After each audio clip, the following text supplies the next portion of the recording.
ஏ all good morning Dubai.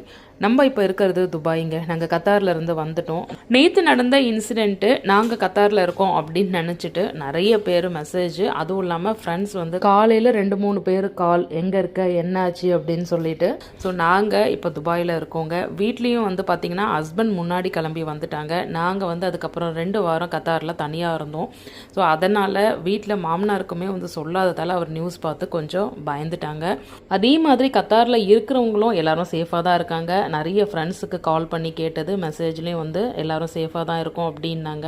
துபாயில் nearby நிறைய shops இருக்குது. ஸோ அதனால் ஹோம் டெலிவரிக்கு பஞ்சமே கிடையாது. இன்றைக்கி காலையில் நம்மளோட ரொட்டீன் பிரேக்ஃபாஸ்ட் லஞ்சு பேக் பண்ணியாச்சு. நிறைய பேர் டவுட் கேட்டிருக்காங்க, என்னென்ன ப்ரொசீஜர் வீடு காலி பண்ணும்போது, அதுக்கப்புறம் ஸ்கூல்ஸில் டிசி வாங்கி திரும்ப அதை ஏதாவது அட்டஸ்டேஷன் பண்ணணுமா, பேங்க் அக்கௌண்ட் இருந்தால் கண்டிப்பாக க்ளோஸ் பண்ணணும் கண்ட்ரியை விட்டு எக்ஸிட் ஆகும்போது, இந்த மாதிரி நிறைய கொஷனுக்கு டீட்டெயிலும் வீடியோ போட்டிருக்கேன், செக் பண்ணிக்கோங்க.